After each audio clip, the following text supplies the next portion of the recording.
Je suis Oleg de Normandie et je révèle les secrets qui sauvent. Le code des pyramides, c'est la quête du message des dieux. Un message crypté dans les religions et les monuments. Un message de vérité qui révèle tout ce qui a été caché. Cette révélation, c'est celle de l'Apocalypse. Car le mot Apocalypse signifie tout simplement révélation. Dans les textes sacrés, il y a une seconde lecture qui est cachée, un code.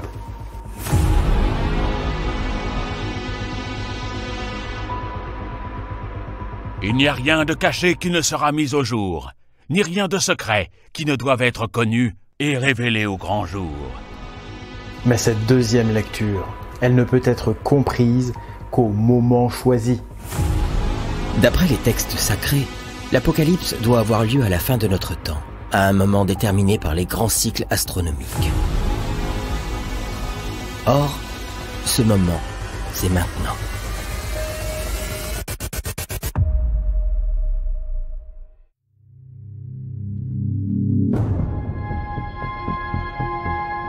Aujourd'hui, les catastrophes se succèdent et la planète se consume. L'humanité est devenue folle. Est devenue folle. Est devenue folle.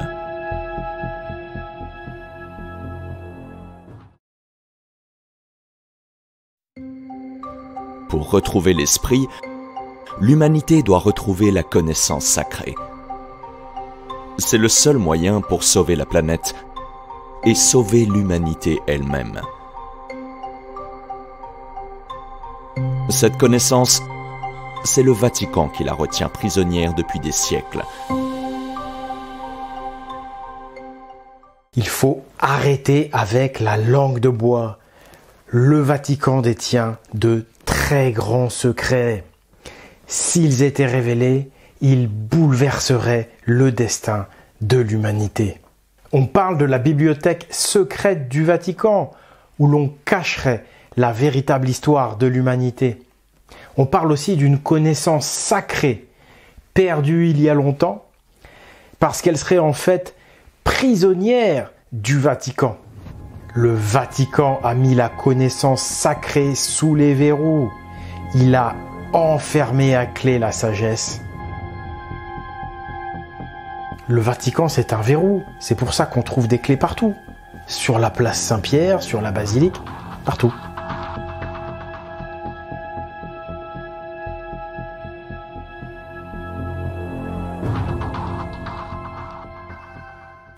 La perte de cette connaissance essentielle, c'est la perte du Graal en fait.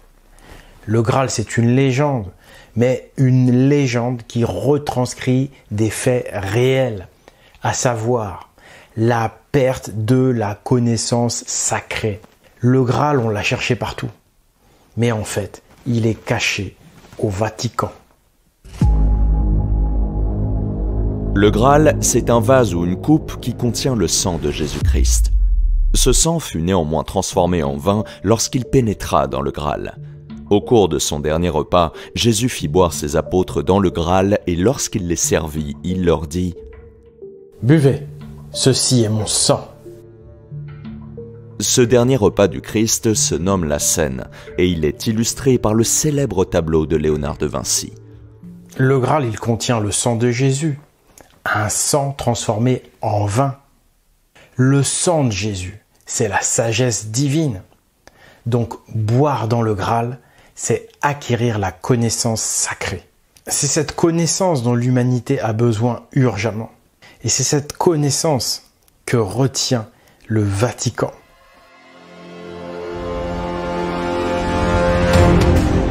Au lendemain de la scène, Jésus est crucifié. C'est à ce moment que Joseph d'Arimathie récupère le sang du Christ dans le Saint Graal.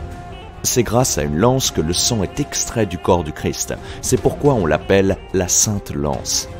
Joseph d'Arimathie conservera alors pieusement le Graal, mais des années plus tard, le précieux vase sera perdu.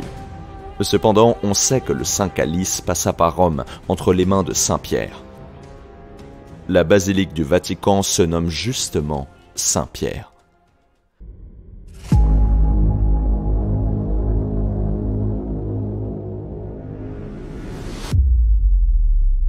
À titre personnel, j'ai toujours dénoncé le fait que le Vatican faisait de la rétention d'informations, de la désinformation historique même. J'ai toujours dénoncé publiquement qu'il cachait la vérité en accord avec les États pour manipuler les peuples. Je suis même devenu leur principal adversaire public.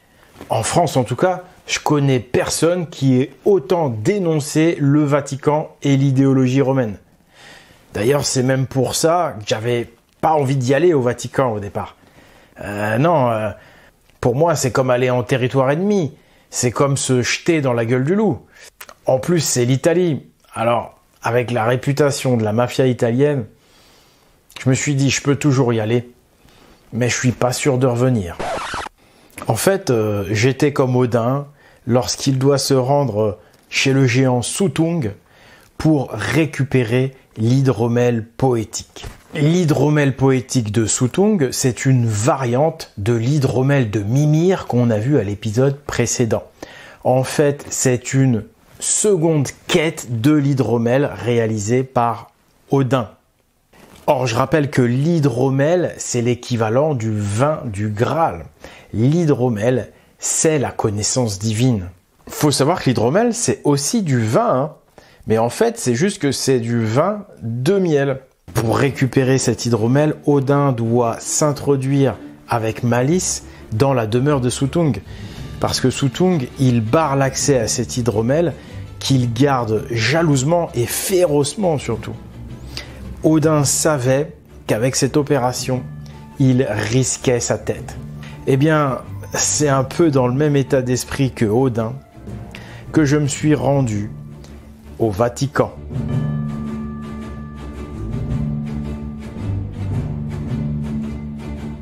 La plus grande église au monde, le plus grand temple au monde, c'est la basilique Saint-Pierre de Rome. Ici, tout est gigantesque et surdimensionné.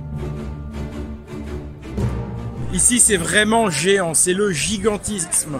C'est de la pierre géante partout. Quand tu arrives devant la basilique Saint-Pierre de Rome, tu te dis c'est pas possible, cette maison elle n'a pas été conçue pour des humains. Tout est gigantesque, tout est plus large, plus gros, plus grand. C'est une maison de géant. Ça m'a vraiment rappelé l'histoire de Thor lorsqu'il se rend chez le géant Thrym pour récupérer son marteau. Thor en fait, il est carrément obligé de se déguiser. Il peut même pas se présenter en tant que Thor parce que les géants sont trop puissants. D'ailleurs, Odin, il fait pareil. Quand il se rend chez Suttung, il se déguise. Quand tu arrives chez les géants et que tu n'as pas le marteau de Thor, tu as intérêt à être rusé.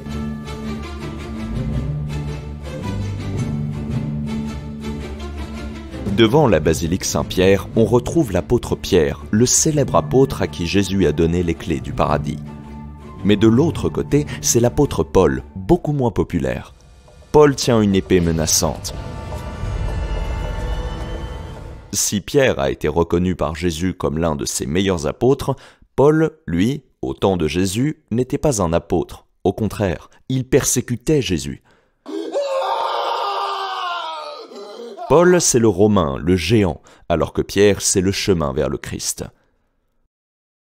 Il y a vraiment une dualité qui est frappante entre Pierre et Paul. Paul, il tient son épée comme ça. Paul, c'est vraiment l'image du chef militaire qui commande par la force. Mais de l'autre côté, il y a Pierre. Pierre, il tient les clés du paradis. Pierre, c'est le sage. Mais surtout, Pierre, il a un secret. En fait, Pierre, c'est la pierre.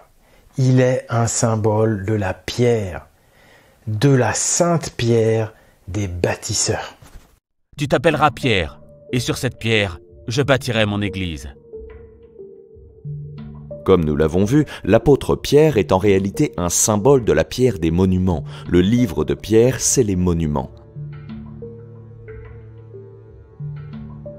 Je te donnerai les clés du royaume des cieux. Les clés du paradis, en fait, elles sont dans la pierre. C'est-à-dire qu'il y a un code dans la pierre. Je suis devant la statue de Saint-Pierre, devant l'immense basilique romaine de Saint-Pierre. C'est lui qui garde les clés, c'est-à-dire que c'est la pierre qui contient les clés du paradis. Les clés du code sont dans la pierre et elles sont gardées donc par Pierre. Le véritable message de Jésus est donc codé dans la pierre, comme en témoignent les clés du code détenues par Pierre lui-même. Et ces clés sont représentées partout sur la basilique Saint-Pierre. Ce qui est écrit dans la pierre est saint, plus saint que ce qui a été écrit par Paul dans la Bible. Les textes du Nouveau Testament, ils ont été écrits en grande majorité par Paul, mais ils ont été écrits avec une contrainte qui était la suivante. Ne pas nuire à Rome, ne pas nuire aux riches. Malheureusement, cette contrainte, elle n'était pas compatible avec le message du Christ. C'est pourquoi le message christique, il n'a pu être écrit que dans la pierre. C'est dans la pierre que se trouve le sang du Christ. Le Graal est donc un message écrit dans la pierre, mais il n'est pas accessible puisqu'il est codé. Et celui qui détient les clés de décodage, c'est Pierre.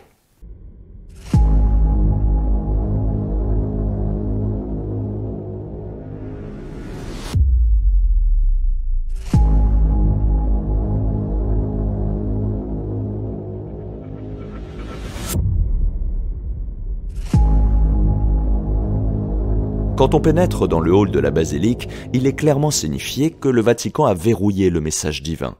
Il a fermé à clé la connaissance divine.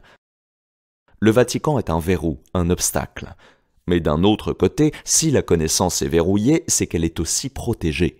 Et si on la protège, c'est pour la dévoiler un jour, dans la promesse d'une révélation future. Cette révélation, c'est la fameuse Apocalypse. Décoder le message de Pierre du Vatican, c'est accéder à la révélation qui est promise par l'Apocalypse de Jean. C'est accéder à la révélation de Jésus-Christ. Mais pour ça, il nous faut les clés de décodage. Ces clés, c'est les clés du paradis que tient Pierre dans sa main. Quand on regarde le Vatican vu du ciel, il apparaît une serrure. Et juste à côté, une clé. La serrure est figurée par la place Saint-Pierre, alors que la clé, c'est la basilique Saint-Pierre elle-même. La basilique Saint-Pierre, elle est ornée de clés. Et quand on la regarde vue du ciel, elle ressemble à une clé. Et juste en face, on a une serrure. Donc l'image, elle est très belle et elle est très claire. Pierre, il tient les clés du paradis. Ça veut dire que derrière cette serrure, c'est le paradis. On a donc envie de jeter un œil à l'intérieur de cette serrure pour voir le paradis. Mais si on le fait, notre œil va se heurter à l'obélisque.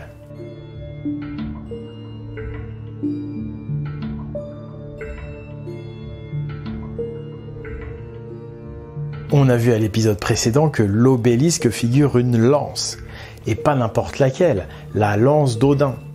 Donc quand on jette un œil dans la serrure, on va percer notre œil avec la lance d'Odin. Donc en fait, tout ça c'est une référence à Odin lorsqu'il perça son œil pour acquérir les secrets des runes et boire l'hydromel de Mimir. Mieux, Saint-Pierre lui-même possède une référence à Odin. En effet, Saint-Pierre a été crucifié à l'envers, la tête en bas, tel Odin suspendu à l'arbre. Et cette crucifixion de Pierre à l'envers, elle a eu lieu sur la colline du Vatican à Rome. C'est-à-dire que la basilique Saint-Pierre a été construite à l'emplacement où Pierre avait été crucifié à l'envers. La basilique figure une clé, mais elle figure aussi une croix. Or, si on y crucifie Pierre à l'envers à cette croix, ce dernier se retrouve alors avec l'œil dans la serrure.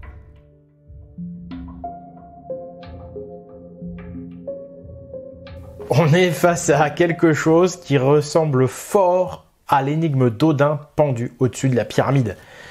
Sauf que là, on est en plein cœur du Vatican, au-dessus de l'obélisque du Vatican. C'est les ennemis d'Odin, les géants romains du Vatican. Donc, c'est bizarre, mais cette idée va être confirmée à l'entrée de la basilique Saint-Pierre. La clé de pierre qui permet de déverrouiller le code, elle est à la vue de tous à l'entrée de la basilique.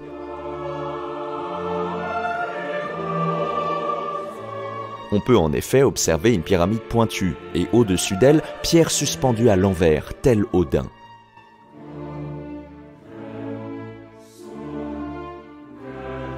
Et sur la sculpture du dessus, Pierre semble donner les clés du paradis.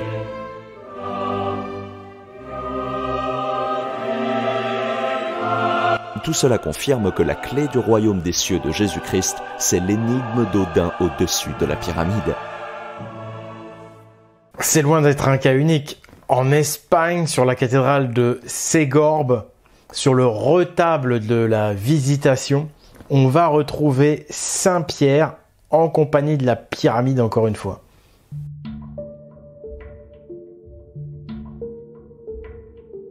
On voit Pierre qui tient les clés du code, les clés du paradis. Il est sur un sol avec des motifs de pyramide assez explicites. On y retrouve la pointe manquante ainsi que des motifs géométriques. De l'autre côté, on retrouve Saint Jean debout sur un sol avec des doubles carrés tournés et des motifs évoquant la rune Gare. La clé principale du paradis, c'est donc la rune Gare et la pyramide, c'est-à-dire la lance d'Odin.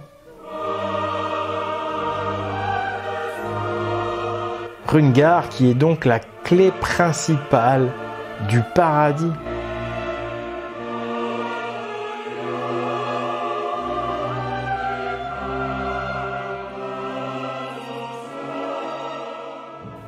Mais alors, comment expliquer qu'Odin soit à l'honneur ici au Vatican, à Rome, alors même que, jusqu'à présent, Odin n'est jamais apparu dans le christianisme et que, surtout en plus, Odin, c'est l'ennemi juré des Romains.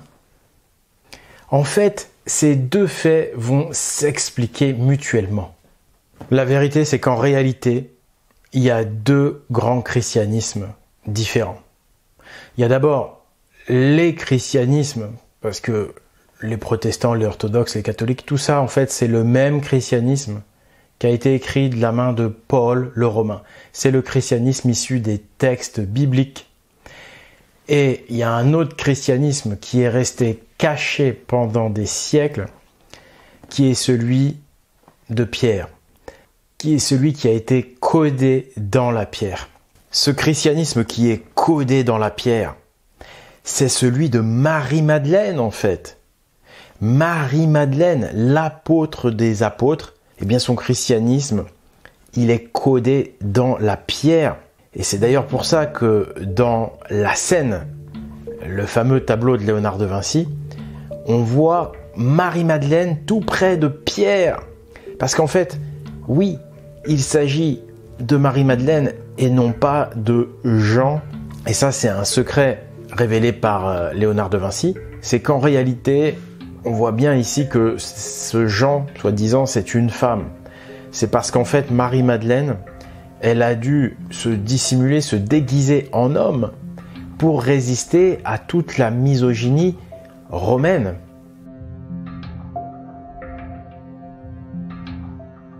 Celui qui a écrit la Bible, c'est celui qui fait autorité, c'est celui qui a la force, c'est Paul le Romain. C'est pour ça que Paul, il a une épée. C'est parce que c'est lui qui a la force, c'est donc lui qui a décidé, qui a mis son autorité sur les textes. Et comme les Romains détestaient Odin et le Christ, puisqu'ils l'ont persécuté, eh bien ils ont créé un christianisme à leur sauce, dans lequel Odin n'apparaît pas et dans lequel ils ont déformé le message du Christ. Ceux qui écrivent les textes religieux, c'est pas les plus saints, c'est les plus forts. Depuis des siècles, on a adopté une religion qui a été écrite par les plus forts. Les Romains et Paul, ils ont persécuté le Christ. Ça aurait quand même dû nous mettre la puce à l'oreille. Donc voilà pourquoi, dans les textes bibliques, Odin n'apparaît pas. Cependant, Odin apparaît donc de manière codée dans le christianisme, et pas seulement dans le livre de Pierre, il apparaît également, par code, dans l'Apocalypse de Jean, entre autres. La vraie religion du Christ, elle a été écrite dans la pierre, codée dans la pierre. Et les clés du paradis, c'est Odin et sa pyramide.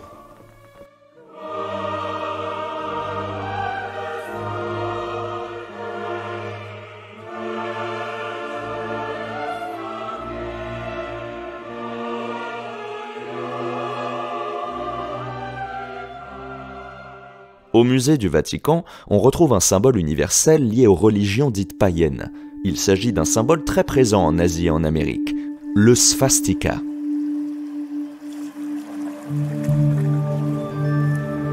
Dans les longs couloirs du musée Vatican, on retrouve régulièrement un symbole odinique qui encadre les fresques du plafond. Ce symbole est constitué de 4 runes odales. Or, ces 4 odales permettent de constituer la rune Gar, la rune de la lance d'Odin. Ce symbole, c'est également l'emblème de l'écriture sacrée des Mongs, le Moub.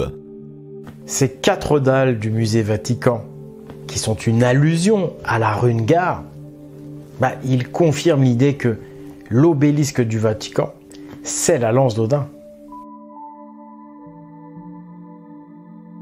Sur la place Saint-Pierre, une immense obélisque domine la place. Mais si on regarde bien l'obélisque, on s'aperçoit qu'au sommet, la pointe, elle est recouverte par une croix, ou plutôt par le socle d'une croix. Et donc, la pointe n'est pas effective. Cette pointe, elle est comme désactivée. Ça nous rappelle l'histoire de la pointe manquante de la grande pyramide de Gizeh. Rappelez-vous l'épisode 2. Cette pointe manquante, c'était en réalité le 14e morceau d'Osiris.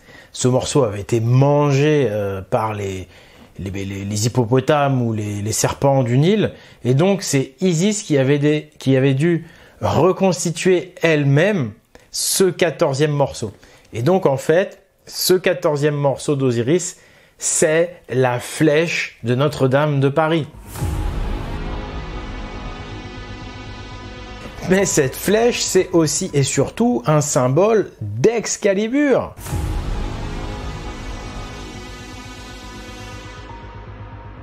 Et on avait vu le très grand secret, qui est le secret de la croix, qui est lié à Excalibur et à cette histoire de pointe. En fait, la pointe vers le haut, ça signifie Excalibur a été soulevé et la pointe d'Excalibur brandie vers le ciel. Et cette pointe vers le ciel, c'est aussi la lance, et donc la lance d'Odin.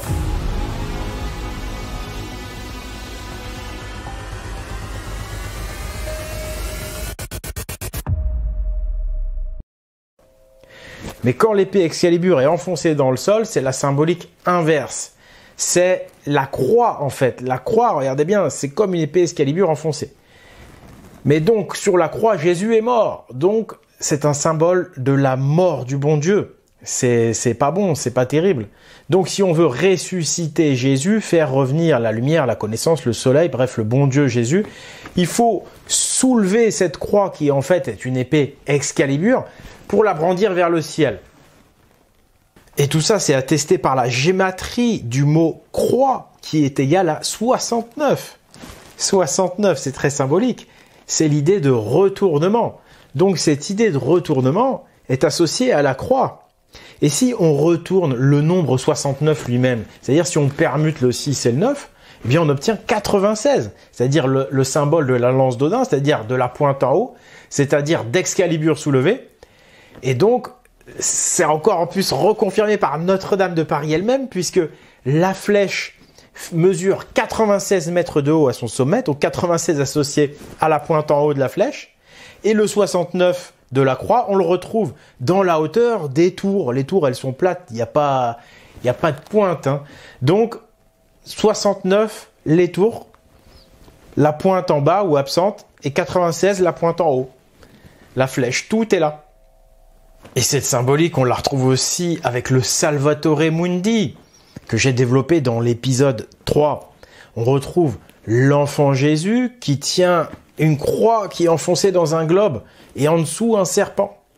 Mais en fait, vous avez vu comment il tient la croix Jésus comme une épée. Il faut qu'il dégaine cette épée, car en fait, c'est-à-dire cette croix, en fait, c'est l'épée qui va permettre à Jésus de tuer le serpent. Mais pour ça, il faut comprendre qu'il faut dégainer. Donc cette croix, c'est en fait l'épée Excalibur. Ici, il tient le globe et la croix d'une main, et de l'autre, il s'apprête à transpercer le voile bleu. C'est le voile de Seth, le voile des mensonges du serpent. Jésus va transpercer le voile par une pointe qui est liée à la croix enfoncée dans la terre.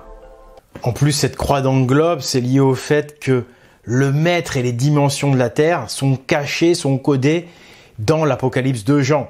Donc c'est vraiment un super symbole.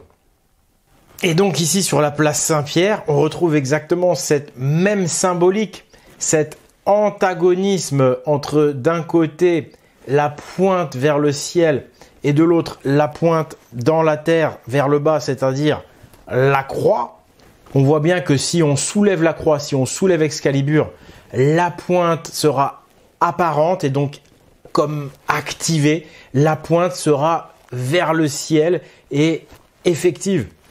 Il faut donc, si on veut ressusciter Jésus, parce que je rappelle encore une fois que si Jésus est mort sur la croix, c'est parce que la croix, ça signifie qu'on n'est pas dans la vraie religion de Jésus, qu'on est dans une autre religion, parce que Jésus, il est mort. Si vraiment on était dans la religion de Jésus, on n'aurait pas un symbole de Jésus mort sur une croix. Donc la croix, c'est la mort de Jésus. Si on veut le vrai message de Jésus, il faut la soulever, cette croix. Il faut ressusciter le Christ.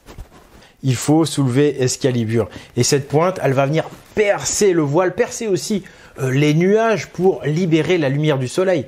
Parce que je rappelle que la lumière du soleil, c'est la connaissance en fait.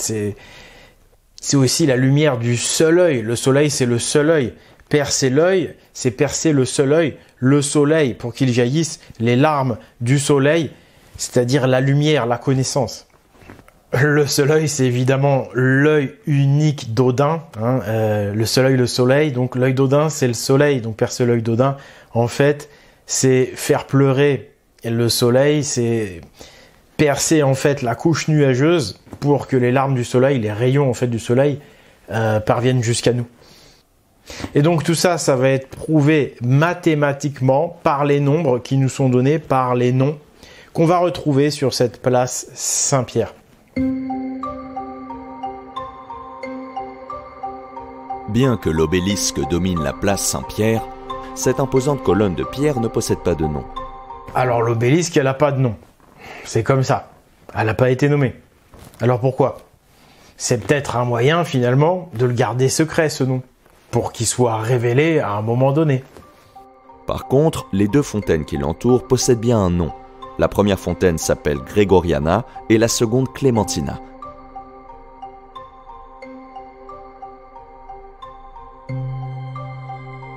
Or, en gématrie, Gregoriana donne 95, ce qui est égal à Excalibur, alors que Clémentina donne 96, ce qui est le nombre symbole de la lance d'Odin. Donc en fait, ce nom de l'obélisque, il est à retrouver par les nombres donnés par les noms des fontaines qui sont juxtaposées à cet obélisque. Et là, comme par hasard, on va retrouver le 95 d'Excalibur et le 96 de la lance d'Odin.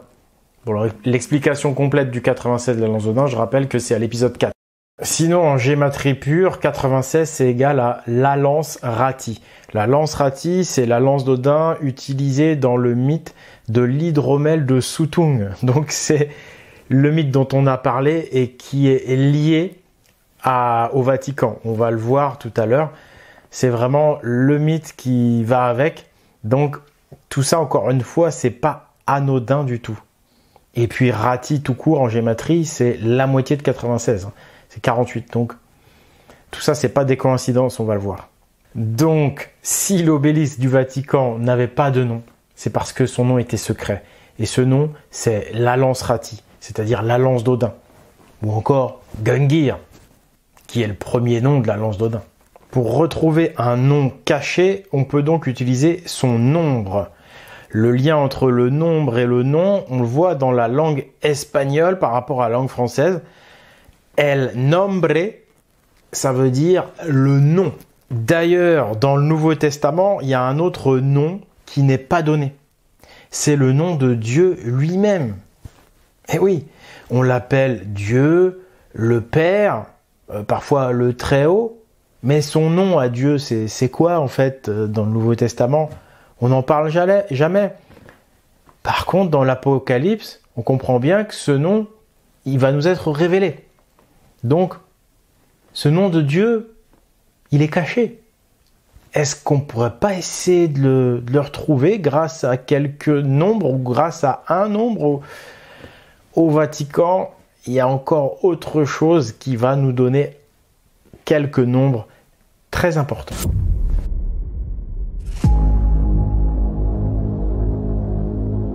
Le matin du solstice d'hiver, au Vatican, le soleil se lève dans un angle. Comme sur la plupart des sites sacrés, le nombre le plus important de ce site du Vatican, il va nous être donné par le soleil, c'est-à-dire par le lever du soleil, l'angle de lever du soleil au solstice d'hiver.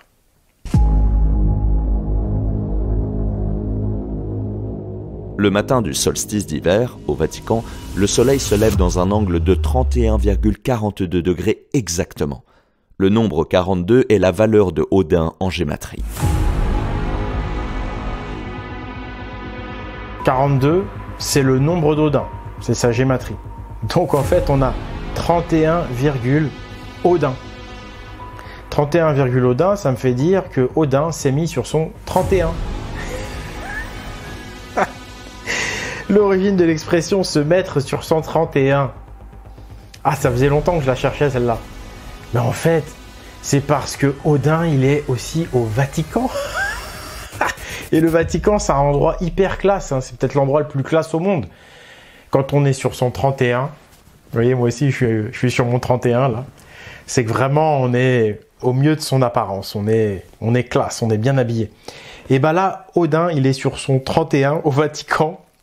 Bah en fait, l'explication, c'est le 31,42 degrés du lever de soleil au solstice d'hiver au Vatican. C'est incroyable. C'est donc le soleil, le seul œil du borgne Odin qui nous a donné ce nombre du nom de Dieu, 31,42 Odin sur son 31. Ces révélations que je fais au cours de cette série documentaire Le Code des Pyramides, elles sont fondamentales pour notre destin. Elles sont vraiment fondamentales pour sortir de la lobotomie et de la folie ambiante. Malheureusement, ça ne plaît pas à tout le monde. Il y a des personnes très haut placées qui voudraient me faire taire. Figurez-vous que depuis le premier épisode du Code des Pyramides, ma chaîne semble vraiment shadowban. J'ai pu observer statistiquement que la visibilité de ma chaîne a été divisée par 3 depuis le premier épisode. C'est-à-dire que le premier épisode n'avait pas été shadowban. Il a fait presque 1,5 million de vues, mais depuis, ma chaîne, elle semble vraiment shadowban. Alors, pour lutter contre cette forme de censure molle, je vous demande juste un petit coup de pouce. Si vous pouviez mettre un pouce en l'air sur cette vidéo, commenter et surtout partager la bonne nouvelle autour de vous. Parlez-en et partagez la vidéo sur les différents réseaux sociaux. Ce serait vraiment super et ça permettrait de contrebalancer cette injustice. Merci d'avance.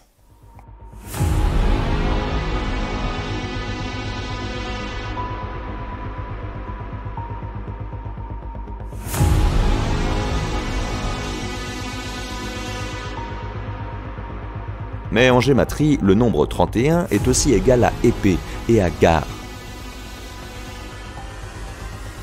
3142, c'est épée Odin ou gare Odin. Tout ça n'est pas anodin. Au bout d'un moment donné, bon, voilà, il n'y a plus besoin d'être scientifique pour le voir, hein, pour en être sûr. Donc, épée, c'est évidemment en plus lié à Excalibur. Et puis, gare, c'est la rune gare liée à la lance d'Odin.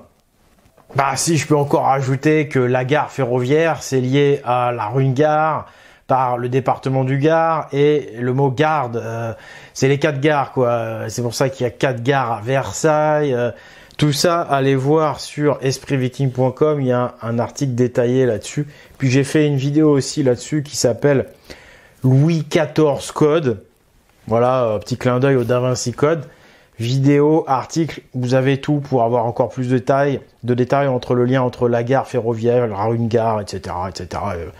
Ça n'arrête pas, c'est dingue. Alors il y en a qui vont sans doute se poser la question de la langue française. Ils vont dire tout ça, ça marche, mais avec des noms en français, des mots français. Et puis là, on est quand même en Italie, qu'on va me dire. Ben oui, d'accord, mais la Renaissance italienne, elle est pas liée à la Renaissance française par hasard, et vice versa.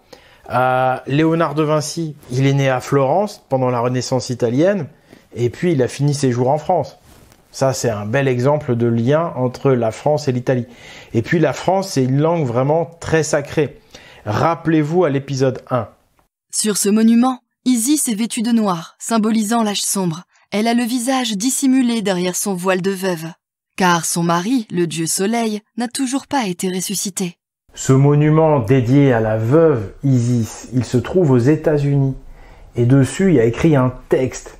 Mais ce qui est étonnant, c'est qu'il est écrit en français. Je suis ce qui a été, ce qui est et ce qui sera, et nul mortel n'a encore levé le voile qui me couvre. Puisque c'est écrit en français, c'est donc qu'on s'adresse aux Français. La place privilégiée de la langue française, c'est parce que la France, ou plutôt la Gaule, est une terre sacrée. La Gaule odinique notamment, et le passé caché de la France, qui est un passé odinique.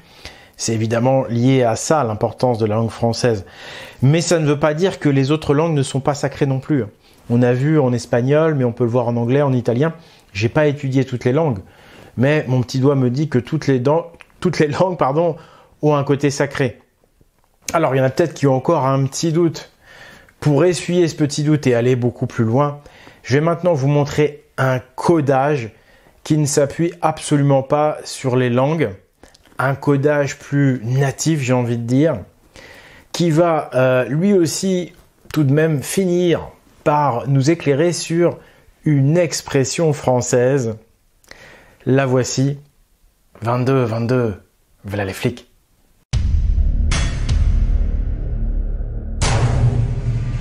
La basilique et la place Saint-Pierre sont orientées vers une grande avenue qui mène jusqu'au fleuve.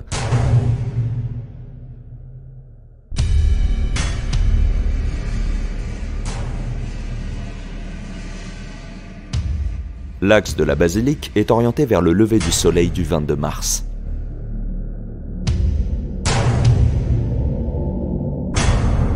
La basilique et la place Saint-Pierre sont orientées vers le 22 mars.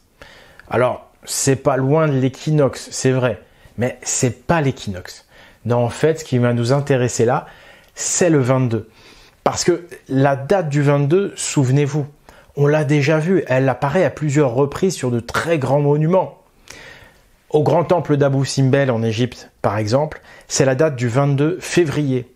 Alors que sur la grande pyramide de Chichén Itzá au Mexique, c'est la date du 22 mai. Surtout que cette date du 22 mai, figurez-vous qu'on la retrouve écrite en toutes lettres sur la place de l'obélisque du Vatican.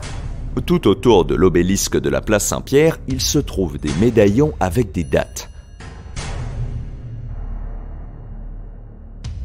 Celui-ci indique le 22 mai et 23 juillet, celui-là le 21 avril et le 23 août, et enfin celui-ci le 22 juin. Toutes ces dates correspondent à des dates secrètes que j'ai révélées dans le code des pyramides ou que je m'apprête à révéler. Commençons par le 23 août. Le 23 août, en fait, c'est la date secrète de Notre-Dame de Chartres en France.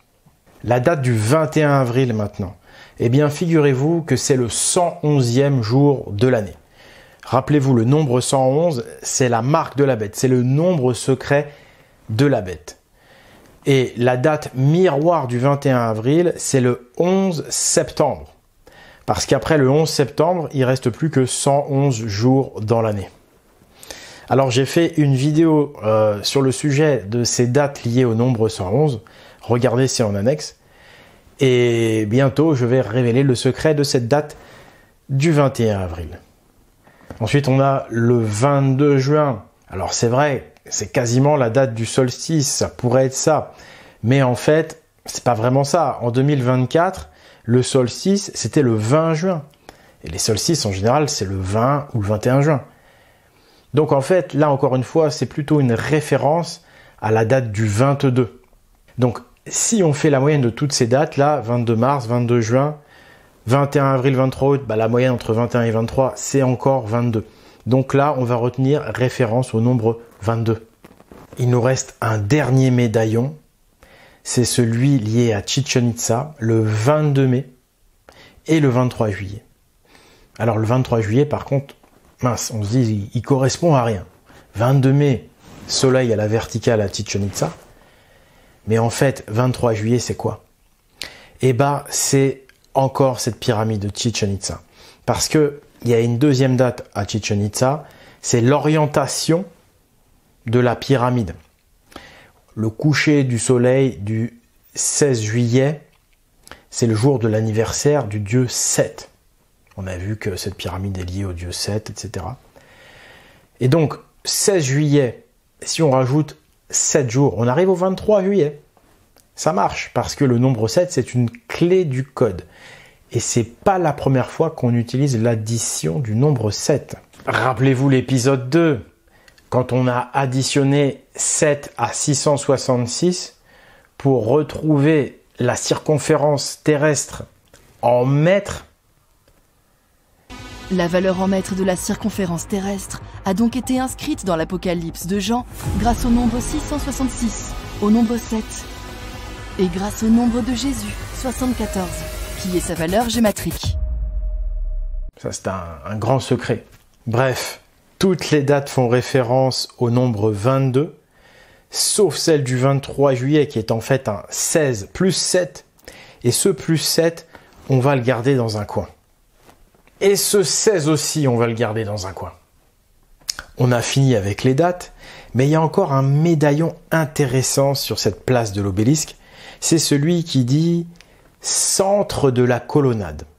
Centre de la colonnade, au pied de l'obélisque. On est en train de nous dire que cette colonne, qui est l'obélisque, elle est au centre d'une série de colonnes, au centre d'une colonnade. Mais en fait, c'est dans le prolongement de la place Saint-Pierre, dans l'avenue qui va vers le fleuve. Là, il y a tout un tas d'obélisques. Et effectivement, de ce point de vue-là, l'obélisque de la place Saint-Pierre, elle est au centre. L'avenue du Soleil Levant qui mène au Vatican, elle est ornée de 14 obélisques de chaque côté. Sur l'avenue qui prolonge la place Saint-Pierre, on retrouve un double alignement de 14 obélisques de chaque côté de la rue, soit un total de 28. Avec l'obélisque de la place Saint-Pierre, on a un total de 29 obélisques. L'obélisque principal fait partie d'un ensemble de 29 obélisques. On a donc le nombre 22 et le nombre 29 qui apparaît. Or, si on fait 22 plus 7, ça fait 29. Et voilà, je vous avais dit de garder de côté cette addition du nombre 7. 22 plus 7 égale 29. Mais alors, ce nombre 29, qu'est-ce qu'il signifie? Il est associé à l'obélisque, d'accord. Mais qu'est-ce qu'il peut nous raconter d'autre? Est-ce qu'on ne pourrait pas retrouver ce nombre 29 ailleurs qu'ici? À l'église suspendue du Caire, il y a 29 marches. Ces 29 marches nous mènent à la rune-gare de la Lance d'Odin. Mais 29, c'est aussi le nombre du hiéroglyphe le Di. En gématrie, Di égale 29. Le Di figure la lance et la pyramide. À 9,6 km de l'église suspendue se trouve la grande pyramide qui figure la lance. Or celle-ci se trouve à une latitude de 29,979 degrés. Ce nombre évoque la vitesse de la lumière qui est de 299 792 km par seconde. Le nombre 29 serait donc un symbole de la lumière et de la lance d'Odin. Les 29 obélisques, c'est pour figurer une lance de lumière. Cette lance de lumière, c'est les rayons du soleil au lever. C'est les rayons du seul œil de Odin. Percer l'œil d'Odin, c'est d'abord percer le voile nuageux de Seth, et puis ensuite, c'est faire pleurer le soleil, ou plutôt le seul œil. D'ailleurs, vous aussi, si vous regardez trop le soleil en face, au bout d'un moment donné, vous allez pleurer. Mais revenons au 22 plus 7. C'est ici un très grand secret lié aux runes. Si on convertit 22 et 7 en leurs runes correspondantes, on obtient la rune 22, Ing, et la rune 7, Gebo. Or, si on les additionne géométriquement, on obtient la rune Gar. C'est d'ailleurs la manière la plus parfaite d'obtenir la rune Gar, car son obtention à partir des 4 odales nécessite des rotations. Avec Gebo et Ing, l'assemblage est parfait. La rune 22 plus la rune 7, ça donne la rune Gar, la lance d'Odin. Et ces assemblages de runes, ils font sens, parce que figurez-vous que la rune Gar n'appartient pas au Futhark ancien. C'est-à-dire qu'elle ne fait pas partie des 24 runes classiques. Bon, elle appartient quand même au Futork. Mais si on veut obtenir la rune Gar à partir des 24 runes classiques, il faut soit donc prendre les 4 odales, soit Gebo plus Ing. Mais Gebo plus Ing est largement supérieur aux 4 odales, parce que les 4 odales, il faut faire des rotations et des déplacements, c'est pas terrible. Gebo plus Ing, c'est un assemblage parfait. Il n'y a ni rotation ni déplacement. Donc Gebo plus Ing, nombre 29, c'est vraiment la rune Gar. Et ce nombre 22, qui est le nombre le plus présent au Vatican, en fait il est là pour symboliser la rune Ing. Parce que regardez, tout autour de cet obélisque du Vatican, on retrouve quelque chose qui ressemble beaucoup à la rune Ing. Eh bien en fait, c'en est une. C'est juste qu'on a caché, qu'on a masqué 2 de ses extrémités. Donc voilà encore quelque chose de très important. Le 22, c'est la rune Ing. Et on va voir que c'est aussi la pigne. Mais figurez-vous qu'on va aussi retrouver la rune numéro 7, Gebo. Cette dernière est astucieusement dissimulée sur les rambardes de la place Saint-Pierre. Ces rambardes très nombreuses, ce sont toutes les mêmes. Et vous pouvez être sûr qu'elles n'ont pas été choisies au hasard, car au Vatican, il n'y a rien d'anodin. Il n'y a pas qu'au Vatican qu'on retrouve le 22 associé au 7. Dans l'Apocalypse de Jean, par exemple, on retrouve cette association. Le texte est constitué de 22 chapitres et le nombre qui revient avec insistance dans les écrits de l'Apocalypse, c'est le nombre 7.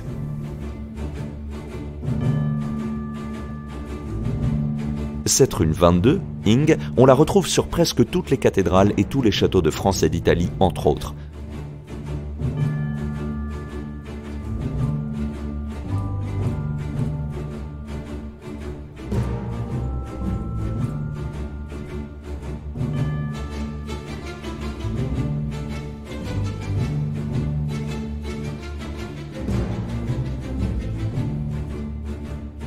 Sur la cathédrale de Pise, par exemple, cette rune Ing est le symbole principal.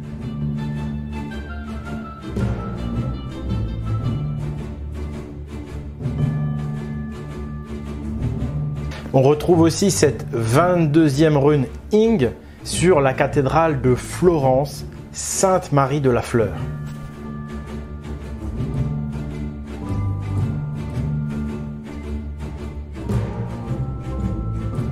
Je vais maintenant vous parler d'un cartouche runique, d'un assemblage runique qui apparaît essentiellement en France sur les plus beaux châteaux de la Loire, sur quantité de châteaux même ailleurs que sur la Loire, et aussi sur les cathédrales gothiques. Et notamment, on le retrouve au château de Chambord. Ça, c'est très important parce qu'à Chambord, il est vraiment au piédestal, ce cartouche runique. Et donc, figurez-vous qu'en fin de compte, c'est l'assemblage de la rune Ing et de la rune Gebo. Regardez, on voit ici clairement une rune Ing surmontée de ce qui est en réalité une rune Gebo qui a été disjointe, divisée en deux parties. Alors, il pourrait y avoir ambiguïté avec le contour du cartouche, mais non, en fait, il n'y en a pas parce qu'il y a deux types de traits sur ces colonnes. D'abord, le trait le plus épais, lui, il ne concerne que les parties runiques. Et ensuite, le trait du contour qui longe la colonne, il est beaucoup plus fin, lui. Donc, on a deux ensembles bien distincts. Donc, le secret des cartouches de Chambord, c'est qu'ils indiquent la rune Gar de la lance d'Odin par l'assemblage Geboing, autrement dit, par la 7e et la 22e rune. En définitive, le nombre 29 est le nombre secret de la rune Gar. Lors du précédent épisode, nous avions vu que la rune Gar pourrait aussi figurer le filet du Christ, qui est utilisé lors de la pêche de pierre. Le nombre 29 confirme cette idée, puisqu'en gématrie, filet Christ est égal à 129. Le 29 de la rune Gar permet donc de lier le filet du Christ à la lance d'Odin, surtout que lance Odin égale Christ. Mais le nombre 29, il est également lié à des saints très célèbres. Prenons par exemple Saint Pierre et Saint Paul, les deux apôtres du Vatican. Eh bien, figurez-vous que leur fête commune, c'est le 29 juin. Alors on se dit, si la fête de Pierre et Paul, les apôtres du Vatican, c'est le 29 juin, c'est quand même étonnant que cette date ne figure pas sur l'un des médaillons qui est autour de l'obélisque. Et bien en fait, si, cette date, elle existe, mais elle est cachée. En fait, il faut prendre le médaillon du 22 juin, auquel on applique la fameuse addition de 7. Et oui, 22 juin plus 7, on arrive au 29 juin de Pierre et Paul. Ensuite, il y a aussi l'archange Saint Michel, l'ange de lumière qui tue le dragon, le serpent, avec sa lance ou son épée. Eh bien, la fête de l'archange Michel, c'est le 29 septembre.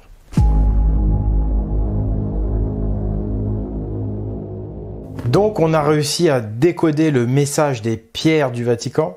On a réussi à lire dans le livre de Pierre, grâce à la symbolique des bâtiments, grâce au nombre et au nom, grâce aux dates indiquées sur la place Saint-Pierre et grâce à la date et au nombre indiqués par les levées de soleil. Et donc, il est écrit la lance d'Odin et le nom de Odin lui-même. Et rien n'est laissé au hasard. Les fontaines, elles font partie, elles, de la tradition odinique. En fait, il s'agit d'une double fontaine et historiquement, il y a eu un temps où il n'y avait qu'une seule fontaine. Les deux fontaines sont nourries par la même source. Donc cette double fontaine symbolise la fontaine de Mimir, là où Odin vient boire l'hydromel après avoir sacrifié son œil au-dessus de la pyramide. Pour résumer, le Vatican et la place Saint-Pierre, ils possèdent tous les éléments symboliques du mythe d'Odin qui va à la fontaine de Mimir. Dans la tradition odinique, seul Odin parvint à boire l'hydromel de la fontaine de Mimir. Pour cela, il dut d'abord percer son œil avec sa lance après avoir été pendu 9 nuits. Ce n'est qu'après ce sacrifice qu'il put venir boire à la fontaine de Mimir.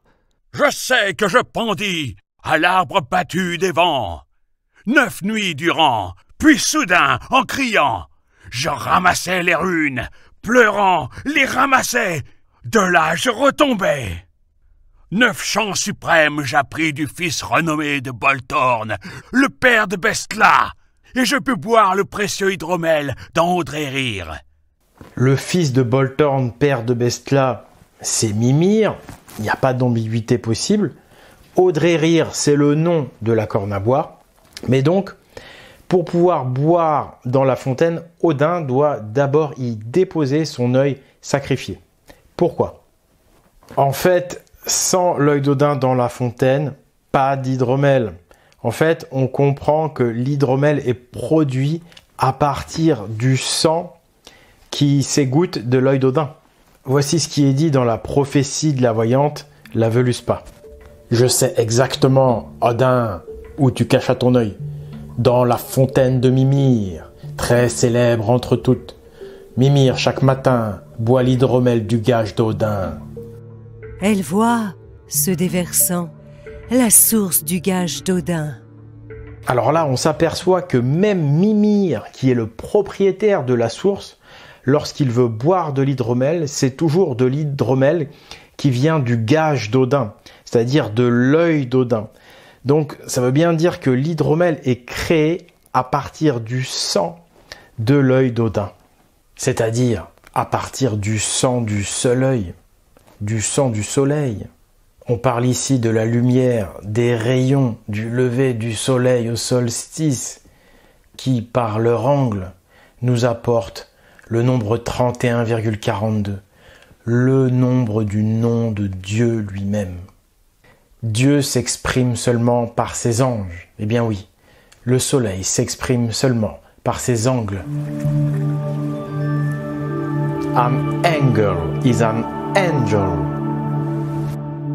Et donc, il y a une superbe analogie entre le vin du Graal et l'hydromel de la fontaine de Mimir, à savoir que le vin du Graal est produit à partir du sang du Christ qui sort de la côte du Christ, alors que l'hydromel est produit à partir du sang qui sort de l'œil d'Odin.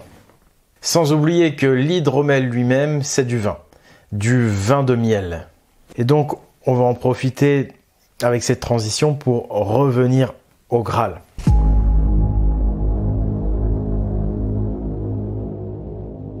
Après que le Saint Graal ait été perdu, la légende du Graal se poursuit dans le cycle arthurien, au cours duquel les chevaliers de la table ronde se lancent à la quête du Saint Calice.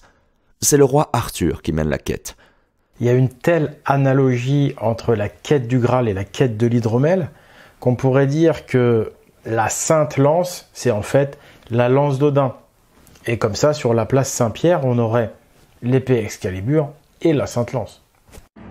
La lance divine permet d'extraire le sang de Dieu. Ce sang est ensuite versé soit dans le Graal, soit dans la fontaine de Mimir, où il est transformé en boisson alcoolisée. Je le répéterai jamais assez. Lance Odin égale 77 égale Christ. Donc ça valide que la Sainte Lance, c'est la lance d'Odin. Mais je rappelle aussi que Arthur, c'est un avatar caché du dieu Thor.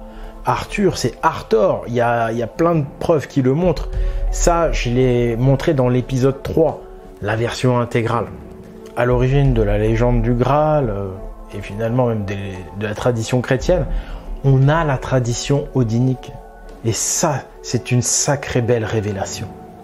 Dans la tradition odinique, en plus de l'hydromel de Mimir, il existe un second hydromel divin.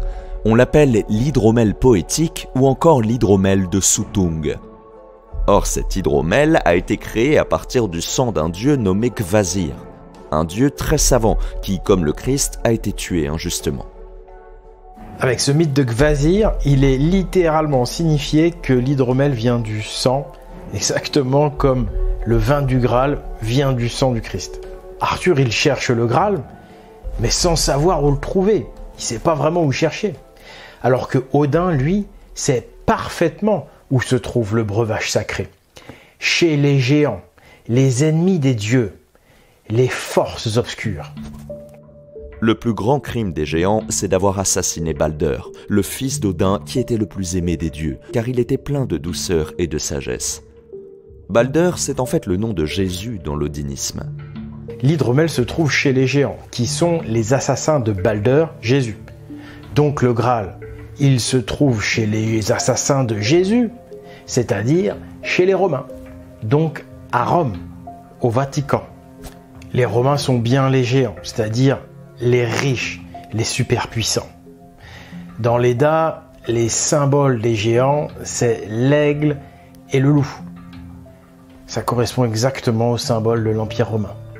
l'analogie entre les Romains et les géants, elle est confirmée mathématiquement par la gématrie et par la logique. Posons Roma, donc Rome en italien, Roma égale 47, égale géant, égale Loki. Loki, c'est le malfaisant, c'est le chef des géants dans l'odinisme, l'équivalent de Satan. Rome, c'est les géants et les forces du mal. Jésus, c'est les forces du bien. Et en effet, si on inverse le sens de lecture de Roma, on obtient amor, c'est-à-dire amour. L'amour, c'est l'inverse des valeurs de Rome. L'amour, c'est Jésus. Or, en gématrie, Jésus, c'est 74. Or, si on inverse le sens de lecture de 74, on obtient 47, qui est égal à Roma, à géant et à Loki. Il y a encore un autre signe. Si on inverse les syllabes, je parle des syllabes là, de géant, on obtient angé, c'est-à-dire ange. Tout ça pour dire que le Graal et l'hydromel, ils sont bien à Rome. Hein. C'est le Vatican qui les garde jalousement pour ne pas que l'homme puisse accéder à la connaissance sacrée. On va maintenant explorer le mythe de l'hydromel poétique, un hydromel qui est gardé chez le géant Soutung.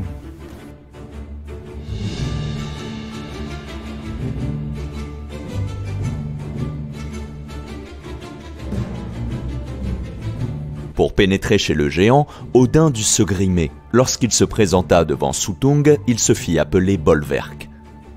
L'hydromel était gardé par la fille du géant qui s'appelait Gunnlod, mais Soutung refusa catégoriquement que Bolverk puisse boire la moindre goutte d'hydromel. Bolverk Odin créa alors un stratagème pour pouvoir rendre visite à Gunnlod clandestinement. La demeure où Gunnlod gardait l'hydromel était protégée par un rocher. Bolverk demanda alors aux frères de Soutung de percer la pierre à l'aide du forêt appelé Rati. Une fois le trou fait, Bolverk se changea en serpent pour s'y faufiler. Il arriva alors chez Gunnlod, où il reprit son apparence d'homme. Odin séduisit la belle Gunnlod et il obtint le droit de boire l'hydromel. Il vida alors les 3 récipients. Encore un mythe où pour accéder à la boisson divine, il faut percer. Mais là, il s'agit ni de percer l'œil d'Odin, ni de percer la côte de Jésus. Non, là, il s'agit de percer un rocher. Il s'agit de percer la pierre. Il s'agit de percer l'œil de Pierre, l'œil de Saint Pierre. Parce que Pierre, c'est un symbole de la pierre. Donc en fait, c'est une autre allégorie pour nous dire il faut percer les secrets de la pierre, il faut percer les secrets du livre de Pierre.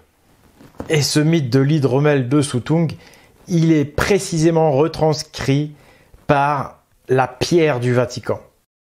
Le fameux rocher qui fait obstacle, eh bien, c'est la basilique Saint-Pierre elle-même qui le figure par l'entremise de Saint-Pierre lui-même et de la croix de pierre qu'est cette basilique. Je rappelle qu'à l'entrée de la basilique, il y a Pierre suspendu à l'envers sur cette croix. Donc la basilique Saint-Pierre, c'est le rocher de Soutung. C'est en fait l'obstacle que représente le codage du livre de Pierre. Donc percer l'œil de Pierre, c'est en fait percer les secrets du codage du livre de Pierre. Et donc une fois que vous avez percé ces secrets de codage, la pierre de Saint-Pierre ne fait plus obstacle, elle vous laisse rentrer. Donc ce qui permet de percer la pierre, c'est le forêt Rati, qui est en fait la lance Rati, la lance d'Odin. On l'a vérifié en gématrie tout à l'heure.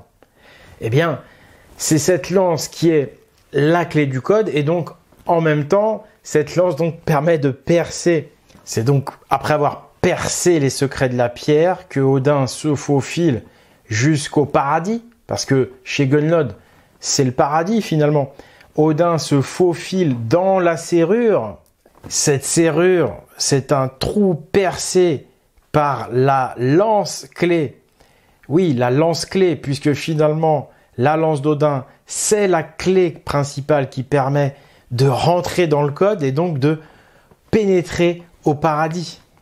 Et cette analyse est confirmée par la gématrie, puisqu'on va retrouver les deux principaux nombres de la place Saint-Pierre, à savoir le 22 et le 29. Dans le mythe de l'hydromel de Soutung, on retrouve les deux nombres les plus présents au Vatican, le 22 de la pigne et le 29 de la lance d'Odin. Parce que en gématrie, Soutung est égal à 122, donc on retrouve le 22 de la rune Ing de la place Saint-Pierre. Et si on fait Soutung plus Gunlod, eh bien ça fait 209. Il n'y a plus qu'à ôter le 0 pour obtenir le nombre 29. Et on va voir que Gunlod aussi, elle rentre dans le code un peu plus tard. Et c'est pas fini parce qu'on a aussi une jolie tierce. On a Vatican-Rome qui est égal à 121, Soutung égale à 122 et Odin en valeur numérique égale 123. Donc là, je viens d'utiliser quelque chose de nouveau. C'est la valeur numérique. C'est une variante de la gématrie. Il y a juste une règle de calcul qui change.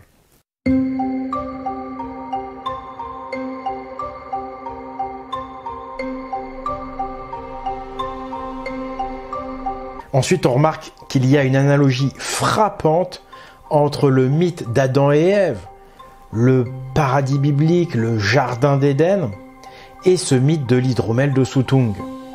La pomme de l'arbre de la connaissance, c'est l'hydromel. Ève, c'est Gunlod. Et le serpent qui incite à manger à l'arbre de la connaissance, eh bien c'est Odin lorsqu'il se change en serpent. Et on va voir que la fameuse pomme que Ève a croquée, elle est symbolisée au Vatican par une autre pomme, la pomme de pin qu'on retrouve dans la fameuse cour de la Pigne.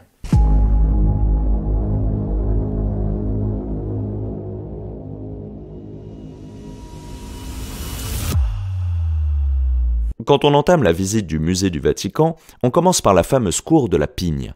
On l'appelle aussi la cour de la pomme de pin, car pigne est un synonyme de pomme de pin.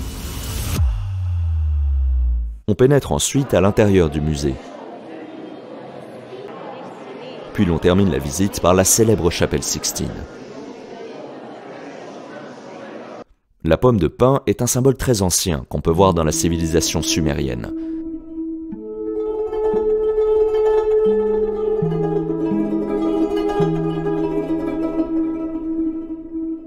Cette pomme de pin figure à la fois la connaissance sacrée et la semence divine.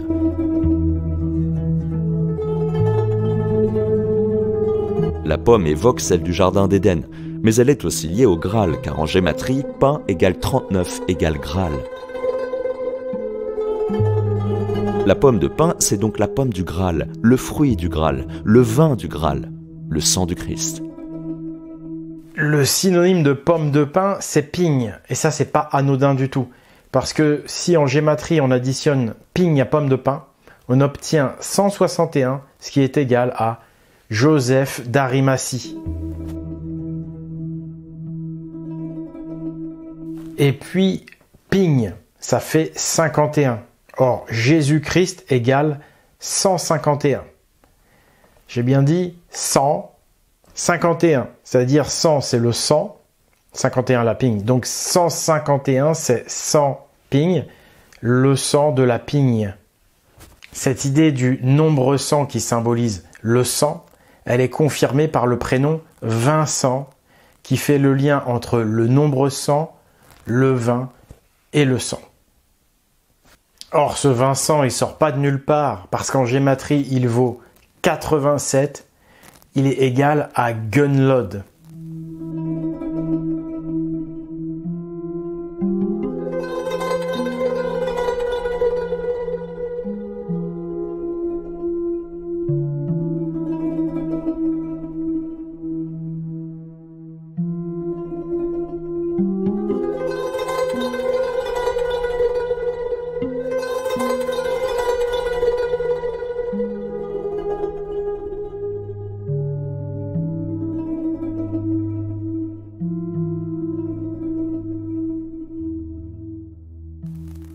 Gunlod qui garde l'hydromel, la boisson divine. Or, hydromel en gématrie, ça fait 100, justement. Donc, l'hydromel est lié au nombre 100, donc au sang et au vin. Et effectivement, l'hydromel est un vin de miel. Donc, le nombre 151 est égal à hydromel ping, à 100 ping et à Jésus-Christ.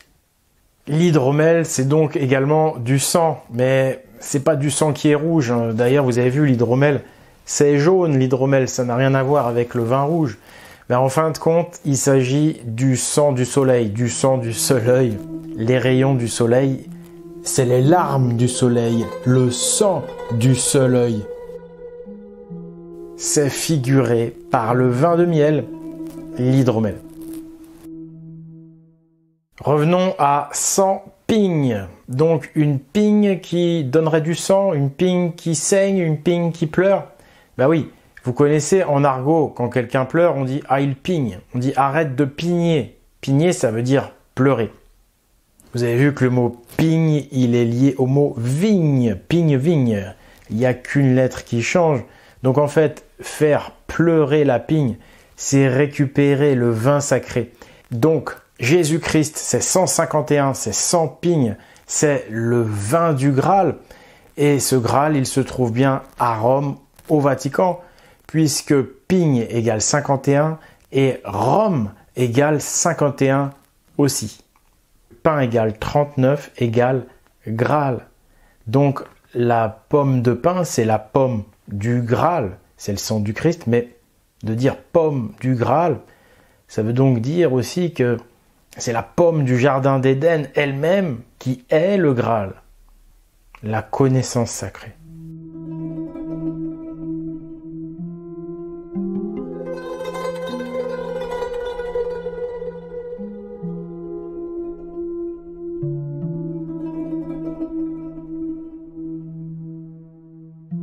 Au début de cette visite du musée Vatican, dans la cour de la Pigne, on a retrouvé quasiment tous les éléments du mythe du Graal.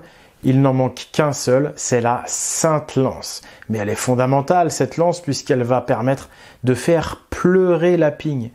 Il faut faire pleurer la Pigne pour obtenir la boisson divine. Eh bien, vous allez voir que cette Sainte Lance, on va la retrouver à la fin de la visite du musée. La visite du musée Vatican se termine par la célèbre chapelle Sixtine. Sixtine, c'est 16 en anglais. Mais là, il y a une grosse faute d'orthographe, car c'est écrit à la française. Là, on a une super énigme parce que ce nom de Sixtine, il a été écrit à la française. C'est-à-dire qu'on a carrément écorché le mot anglais. Mais du coup, ça nous donne 2 orthographes et donc 2 gématries. Sixtine, évidemment, donc c'est le nombre 16. Sixtine écrit en français, ça donne 100 en gématrie. Le sang, l'hydromel, donc. Et puis, écrit à l'anglaise, ça donne 96, c'est-à-dire le nombre symbole de la lance d'Odin et aussi la lance rati en gématrie. À noter que dans 96, il y a 16, puisqu'il y a 80 et 16.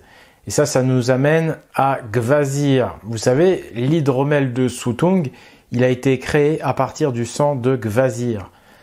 Or, Gvasir, ça vaut 80 en gématrie. Donc, si on additionne ce 16, ce 16 à Gvasir, on obtient 96, la lance rati. Ce 16, ce 16, il va falloir l'additionner. On a vu déjà qu'il est présent sur le médaillon du 23 juillet, sur la place Saint-Pierre. On a vu que c'était en fait 16 plus 7. On avait additionné le nombre 7. Et donc là, on va additionner le nombre 16. Il s'agit d'additionner 16 à Joseph d'Arimathie. 16 plus Joseph d'Arimathie, ça fait 177, c'est-à-dire 100 Christ, le sang du Christ. Ce qui permet à Joseph d'Arimathie de récupérer le sang du Christ, c'est la lance, c'est cette sainte lance. C'est donc là ici le nombre 16, la chapelle Sixtine figure la sainte lance. C'est pourquoi dans le 96 de la lance d'Odin, on retrouve le nombre 16, donc par la langue française, grâce au 96. Quand on pénètre dans la chapelle Sixtine, c'est un peu comme rentrer dans le Saint des Saints.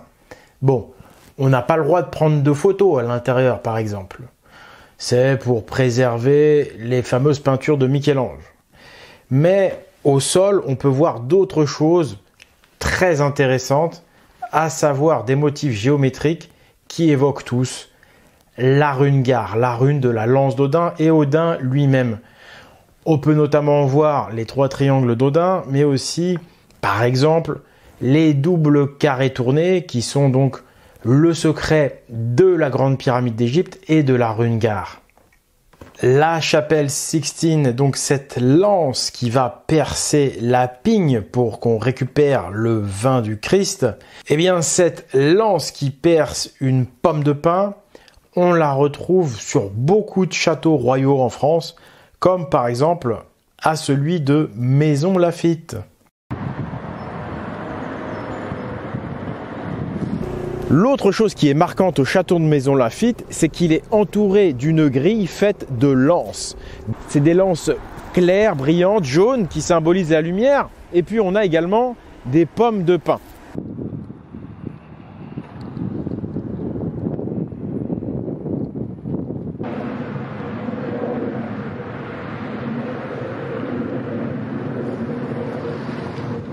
Dans l'Apocalypse de Jean maintenant, on ne parle pas de percer la pigne, puisque ça c'est un secret qui n'est écrit que dans le livre de Pierre, mais dans l'Apocalypse on parle de vendanger la vigne. Et on nous dit que cette vigne vendangée, elle sera foulée dans la cuve de la colère de Dieu, et qu'il en résultera du sang sur un espace de 1600 stades. Mais donc alors, pourquoi ce nombre de 1600 stades? Rien n'est anodin dans l'Apocalypse. Pourquoi 1600 stades? Eh bien en fait, c'est en rapport avec la chapelle Sixtine. En fait, il ne faut pas lire 1600, il faut lire 1600. Voilà, à l'ancienne, on disait souvent 1600, etc. Parce qu'en fait, on va retrouver donc le 16 et le 100 de Sixtine.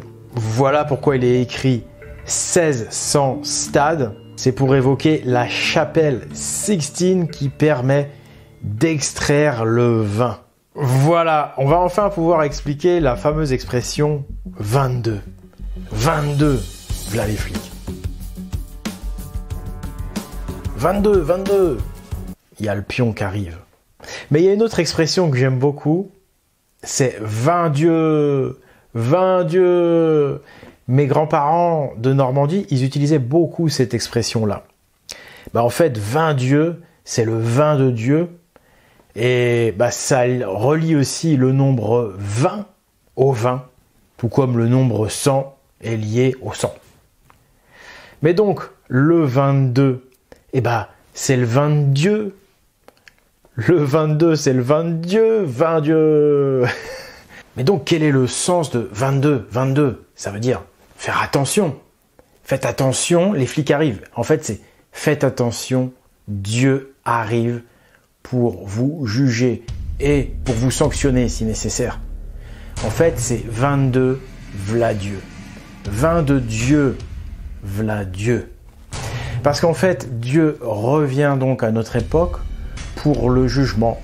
Et il va sanctionner ceux qui ne respectent pas les valeurs fondamentales de la vie, les valeurs de bon sens.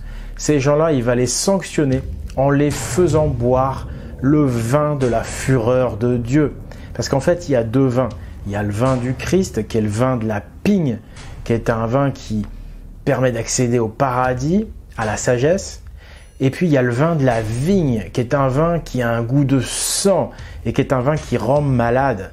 C'est ce vin de la fureur de Dieu dont on parle dans l'Apocalypse de Jean. C'est comme ça que Dieu punit les mauvais, les injustes, en leur faisant boire le mauvais vin de la vigne.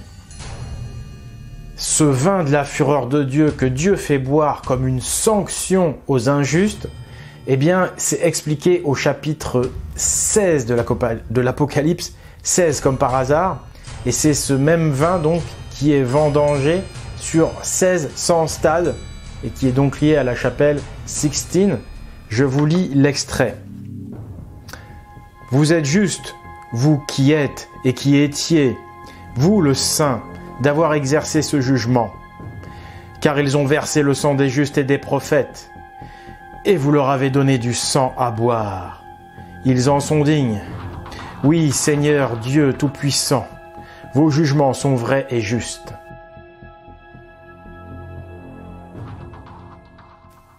Donc en fait, il y a deux vins. Il y a le vin de la fureur de Dieu, qui est pour les injustes, et puis il y a le doux vin de miel, qui est pour les justes. Et le fait qu'il y a deux vins différents, on le retrouve dans beaucoup d'exemples. Par exemple, 22, déjà il y a 20 et 2, mais la cathédrale Notre-Dame de Paris aussi, sa longitude c'est 2 degrés 20, donc 2 vins. En fait, il semblerait qu'il y a un autre grand secret. C'est que le vin du Graal, le sang du Christ, en fait, c'est du vin de miel. Parce que tout va dans ce sens-là. Le vin de la fureur, il vient de la vigne. Ce serait donc du vin rouge, il a un goût de sang, c'est du sang, couleur rouge.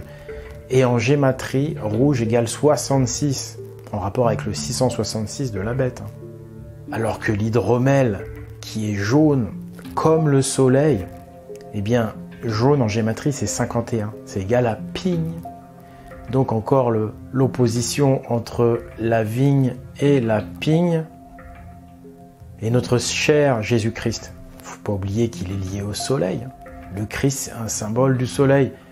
Or, le vin du soleil, les larmes du soleil, c'est ses rayons, donc c'est jaune. Donc ce serait l'hydromel qui serait en fin de compte dans le Graal. Surtout que le vin de messe, c'est jamais du vin rouge, le vin de messe. Étrangement, c'est du vin blanc. Donc je crois bien que le secret du vin du Graal, c'est qu'il s'agit d'un vin de miel. Et tout ça, c'est confirmé par la gématrie de Jésus-Christ. 151, c'est aussi sang jaune. Du sang jaune, c'est une référence à l'hydromel et aux rayons du soleil, les rayons du seul œil. Ce seul œil, il est aussi symbolisé par la pigne. Donc le sang de la pigne, c'est le sang du seul œil. Le sang jaune du soleil. Et comme hydromel est égal à 100, eh bien Jésus-Christ est aussi égal à hydromel jaune et hydromel pigne. Alors vous allez me dire, ok, on a compris pourquoi le sang sacré est extrait de l'œil, de la pigne, mais le sang de Jésus-Christ, lui, il est extrait à partir de la côte de Jésus, et pas à partir de l'œil. Alors, pourquoi est-ce que le sang de Jésus est extrait à partir de sa côte ? Eh bien, la solution, c'est un simple jeu de mots entre côte et quête. En fait, la côte de Jésus-Christ, c'est la quête de Jésus-Christ. Ce qui est extrait de la côte de Jésus, c'est le vin du Graal. Le Graal, c'est une quête. La quête du Graal, c'est la quête des secrets de Jésus-Christ. La côte de Jésus-Christ, c'est la quête de Jésus-Christ, la quête du Graal. Donc là, il y a un petit changement de contexte en fait. On nous rappelle le plus important, la quête de vérité. Cette quête de vérité que je mène moi depuis des années, cette quête que nous menons ici ensemble au travers de cette série de documentaires, le code des pyramides. Mais le code, c'est aussi la côte, la quête du code, la côte. En Bretagne, il y a ce qu'on appelle la côte d'Émeraude. C'est très joli, mais en fait, c'est la quête d'Hermode. Et la côte de Granit Rose, c'est en fait la quête de Grani, le cheval de Sigurd. D'ailleurs, anciennement, le département des Côtes d'Armor en Bretagne, il s'appelait les Côtes du Nord. C'est pour dire en réalité les quêtes du Nord, c'est-à-dire les quêtes de la mythologie nordique, c'est-à-dire la quête d'Hermode, la quête de Sigurd, mais aussi la quête de Odin pour récupérer l'hydromel. Je crois qu'on a bouclé la boucle, hein. Le vin du Graal, c'est de l'hydromel qu'on obtient au bout de la quête. Donc le bon vin, celui bu par les élus, celui du Graal, c'est celui du Christ, c'est celui en fait du soleil, c'est-à-dire du seul œil. C'est ça le bon vin. Et l'œil d'Odin, c'est le soleil, hein. Je rappelle qu'il y a aussi l'œil de Ra, le dieu égyptien qui personnifie directement le soleil. Donc le vin rouge de la vigne qui rend ivre, c'est le vin de la fureur de Dieu. Alors que le vin jaune de la pigne qui donne la connaissance divine, c'est le vin de miel, c'est l'hydromel. Ce bon vin qui offre la connaissance sacrée, quand on le boit, c'est-à-dire qu'on est en train de lire dans le livre de Pierre, lire dans le livre sacré, le livre scellé. Et dans l'Apocalypse, on retrouve justement Saint Jean, à un moment donné, qui va consommer ce livre. Et on va s'apercevoir qu'il s'agit bien, encore une fois, de l'hydromel, puisqu'il y a une référence directe au miel. Regardez, c'est dans le chapitre 10, un ange dit à Jean, « Va, prends le livre ouvert, prends et dévore-le. Dans ta bouche, il sera doux comme du miel. » Donc on a vu le nombre 22, c'est le vin de Dieu. Mais alors le nombre 29, et ouais 29, après tout pourquoi lui il voudrait pas dire quelque chose aussi? Eh ben 29 en fait, c'est le vin neuf, le vin nouveau tout simplement. 29, le vin neuf, ce serait donc plutôt la nouvelle connaissance qu'on apprend en buvant l'hydromel. Et maintenant, si on revient à la pigne, à notre chère pomme de pin, la vie d'une pomme de pin, l'essentiel, ça se passe pendu à un pin, pendu à un arbre. Tiens, ça vous rappelle pas quelqu'un, ça? La pomme de pin finit par tomber de l'arbre, comme Odin. Je ramassais les runes, pleurant, les ramassais. De là, je retombais. Odin se suspend donc à un pin tel une pomme de pin, et quand il retombe, Odin renaît. Odin les grava, il naquit de nouveau, au retour de sa quête. C'est comme la pigne qui, en frappant le sol, laisse tomber ses graines qui donneront lieu à une naissance. Qui plus est, la rune 22, Ing, symbolise une semence. Le nombre 22 est donc aussi un symbole de la pigne. Ça, on le retrouve grâce à la rune 22, Ing. On retrouve le Ing dans pigne. Et puis, par la gématrie de pomme de pigne, qui est égale à 122. Donc, si la rune Ing, c'est la pigne, eh ben, il faut la faire saigner, pleurer. Eh ben, ça tombe bien, parce que la rune Gar, eh ben, c'est justement la rune Ing plus la rune Gebo. Or, Gebo, ça veut dire partager, mais ça veut dire aussi donc découper. Et oui. Donc, en fait, la rune Gar, c'est découper la pigne.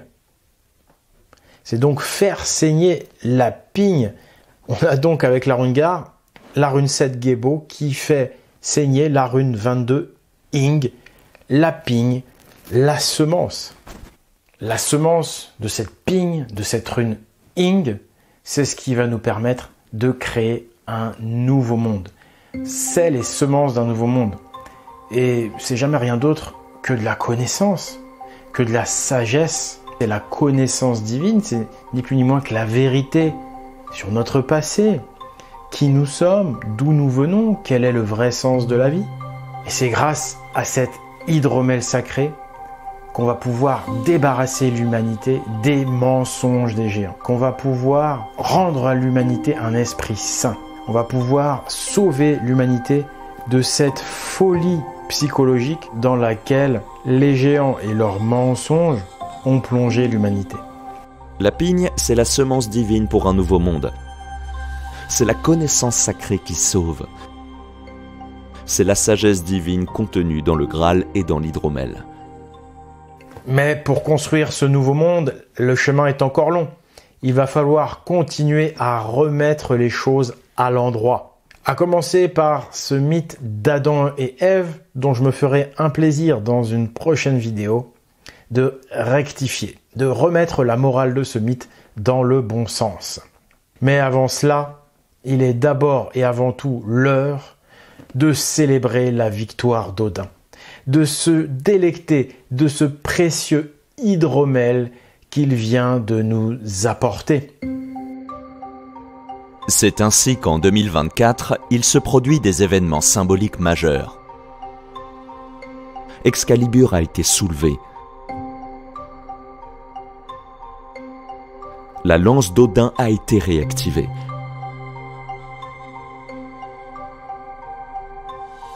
Odin est retombé de l'arbre sacré et il est venu boire à la fontaine de Mimir. Puis Odin parvint à récupérer l'hydromel de Suttung qui était retenu à Rome au Vatican. C'est ainsi qu'Odin, le véritable père du Christ, élève son visage. Lui, le Dieu puissant qui revient pour le jugement alors que tout le monde ou presque l'avait oublié.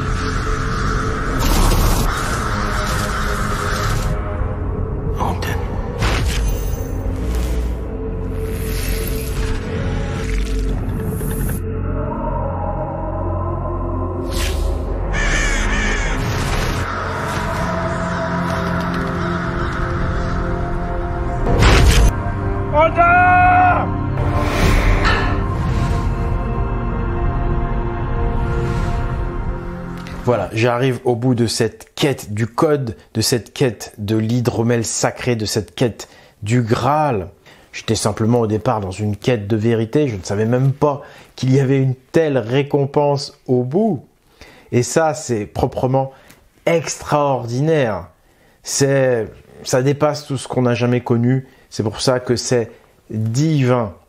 Mais bref, la réalité quotidienne est là. Pour pouvoir faire ces documentaires et ce travail, j'ai besoin de soutien parce que je suis totalement indépendant et comme vous le savez, on me met des sérieux bâtons dans les roues, je reçois des menaces, je suis calomnié publiquement sur les réseaux sociaux, on raconte des balivernes sur internet sur moi, ils sont à peu près 100 contre 1 parce que je suis tout seul et moi je n'ai personne pour me défendre face à ces calomnies parce que si je commence à me défendre, je n'aurai absolument plus le temps de vous révéler ces vérités. Donc c'est extrêmement difficile et tout ça pour vous dire que j'ai besoin de votre soutien et que j'espère d'ailleurs que suite à ces révélations, nous allons tous ensemble créer une véritable équipe, quelque chose de très solide. Ce documentaire, comme tous les autres du Code des Pyramides, il a pu être réalisé grâce à l'aide financière des donateurs. Et je vous encourage à continuer à donner. Donc le lien pour les dons, il est en description de la vidéo. Parce que ces dons, c'est ce qui permet de financer les voyages. C'est ce qui permet aussi de financer les dessins et les animations 3D. Et donc un grand merci à tous les donateurs, passés et futurs. Parce que le Code des Pyramides, c'est loin d'être fini. Il y a un autre vecteur de financement et c'est aussi extrêmement important. C'est ma boutique en ligne, espritviking.com. Parce que moi, il faut aussi que je mange, il faut aussi que je paye mes factures. Donc, moi, ce qui me permet de vivre, c'est cette boutique en ligne espritviking.com qui, en plus, elle-même reverse encore des sous dans l'association pour produire donc les vidéos. Or, sur espritviking.com, vous allez retrouver ce succulent hydromel. C'est mon hydromel, en fait, c'est ma marque d'hydromel que j'ai créée il y a 2 ans avec l'un des tout meilleurs hydromeliers de France, un hydromelier de la Côte d'Émeraude, c'est-à-dire de la quête d'Hermaude. Vous allez voir, il est vraiment très bon. C'est mon hydromel, c'est ma marque, c'est le Odin. En plus, ça fait 77 en gématrie, c'est égal à Christ. Donc, c'est proprement extraordinaire. Et je rappelle que l'hydromel, c'est un alcool extrêmement doux et raffiné et que la majorité des hydromels que vous allez goûter ne sont pas bons parce qu'il y a un savoir-faire, il y a des secrets de fabrication et tout ceci a été perdu au cours des derniers siècles. Là, avec mon Odin, vous avez un véritable hydromel fait avec un vrai savoir-faire, une vraie tradition vieille de plusieurs siècles. Donc vous le retrouvez sur espritviking.com et n'oubliez pas, donc c'est pour la bonne cause. Ça me permet de travailler, ça me permet de vivre et ça permet de financer ces documentaires. Voilà, c'était donc Oleg de Normandie, comme toujours pour la vérité et la justice, cette vérité et cette justice qui reviennent, qui arrivent grâce à ce code, ce message légué par nos ancêtres tous réunis par l'Esprit divin, l'Esprit de Odin, parce que c'est ça aussi l'essentiel dans cette vidéo, c'est qu'on a retrouvé le nom du vrai Dieu, et son nom est Odin, le Père de toutes choses, le Père de Jésus-Christ. Il montre sa face au monde, son nom est Odin, et il revient pour le jugement, avec son fils Thor, alors que les méchants se cramponnent, parce que ça va chauffer pour eux, et que les justes se réjouissent. Le monde va redevenir plus juste. Merci à tous, vraiment merci.